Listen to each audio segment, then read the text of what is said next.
안녕하세요. 톡쏘는 언니 남수희 원장입니다. 오늘은 심부볼 고민입니다.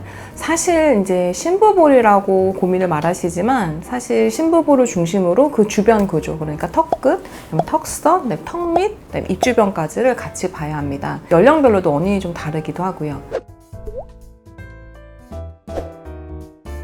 해부학적 그림으로 보면 여기가 지방이 깊은 곳, 얕은 곳 두 겹으로 있는데 반해서 어떠한 지지구도라든지 잡아주는 부위가 없는, 오히려 이제 여기 인대라든지 이 중심 인대가 있으시고 또 가운데는 지지구조가 약한 부위이기도 합니다. 또한 근육이 입가 움직임이 반영되기도 하고 이 주변부로 근육 움직임이 또 많기도 하고요. 그래서 그런지 탄력이 떨어지면 가장 취약한 이 부위에 이제 심부볼이 늘어지거나 두드러지게 됩니다. 간혹 정말 심부볼 볼륨이 늘어진 게 아니고 턱뼈 자체 모양이 여기 이제 홈 같은 게 있거든요. 그 홈과 교묘하게 맞아 떨어지면서 심부볼처럼 보이는 경우도 있으시고요. 그 다음에 정맥에서 이렇게 나오는 혈관들이 있거든요. 이 혈관이 이 입가 라인으로 이렇게 들어가는데 그 푸른 라인 때문에 오히려 심부볼이 있다고 오해하시는 경우도 있으십니다.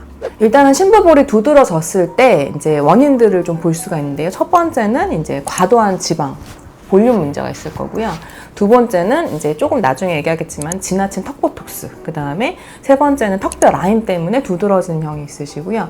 네 번째가 가장 흔하실 건데 전반적으로 탄력 저하인 것이 이제 가장 취약한 심부볼이 나타나게 되는 경우가 있으십니다. 원인 순서랑 별개로 제가 이제 해결 방안을 좀 설명드릴 건데, 턱보톡스를 너무 과도하게 맞으시면은 얼굴의 그런 상관관계 때문에 탄력이 떨어진 게 이제 반영되시는 경우가 있어요. 턱보톡스뿐만 아니라 맞을 때 여기만 강조해서 떨어뜨릴 게 아니라 턱끝, 마리오네트 여기도 보톡스 같이 맞아서 보톡스뿐만 아니라 침샘, 턱끝, 마리오네트 보톡스 관계를 고려해서 같이 놓고요.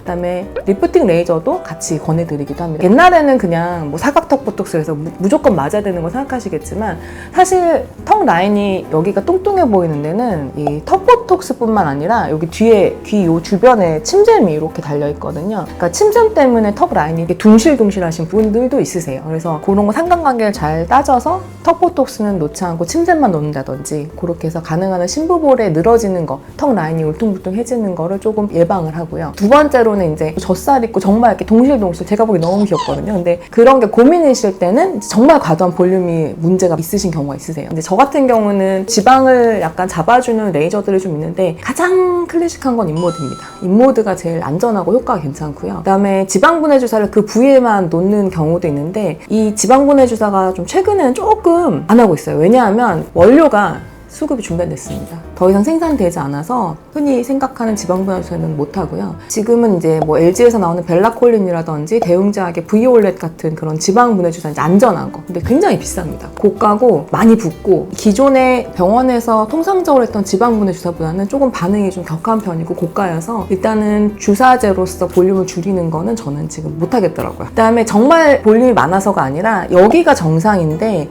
이 주변부가 볼륨이 떨어지시는 경우가 있어요. 이제 그런 경우는 방법이 두 가지가 있는데, 하나는 이제 리프팅 레이저로 전반적으로 약간 고르게 탄력을 주거나, 아니면은 얘를 신경 쓸 게 아니라 그 주변부에 빠진 볼륨 부위, 예를 들면 여기 홈이라든지 아니면 심부볼, 여기 측면볼, 그런 데를 보강을 해주면 당연히 거기 볼륨이 차면서 탄력이 올라가니까 자연스럽게 심부볼의 라인이 소실되는 경우가 많으세요. 그래서 필러를 넣던 아니면 주변에 볼륨 같이 이제 요즘에 콜라겐 합성하는 그런 볼륨 자극제를 넣던지 그렇게 해결을 하고요.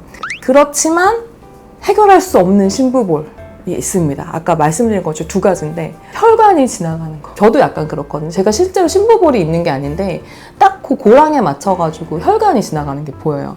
그래서 메이크업을 안 하면 이렇게 그늘지면서 심부볼이 되게 두드러져 보이거든요. 나이 상관없이 그런 경우가 있어요. 어떻게 보냐면 이렇게 각도를 틀어보거나 이제 피부를 만져보면 알 수가 있습니다. 그래서 그런 경우는 방법이 없어요. 혈관을 없앨 수도 없고 위험하기도 하고. 그다음에 마지막으로는 이제 우리나라에서는 잘 안 하는 건데 턱선 필러가 있어요. 그러니까 여기가 홈이 들어가서 뭔가 이제 두들두들해 보이니까 라인 따라서 단단한 필러를 이렇게 각도를 넣어주는데, 우리나라 사람들은 턱이 각진 걸 그렇게 선호하지 않으시고 갸름하게 원하셔서 물론 소량에서 좀 잡아주면 좀 완화가 될 수도 있지만 사실 그렇게 선호하진 않으시는 것 같아요. 그리고 마지막으로 이제 실리프팅이 있는데, 그 실리프팅은 조금 단점이 있는 게, 제가 해보면 이 신부볼 때문에 이 긴 실을 이렇게 올리면 라인이 일시적으로 좀 좋아지긴 하는데 생각보다 지속력이 조금 떨어지고 이 실 당기는 힘이 여기 끝까지 가는 게 생각보다 쉽지가 않은 것 같아요.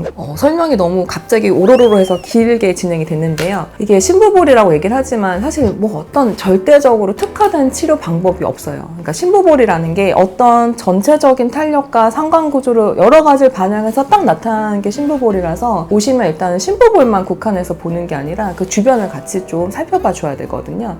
그래서 오시면은 어떤 한 치료만 이제 원하시는데 그걸로는 조금 약간 예뻐지기가 쉽지가 않으니까요.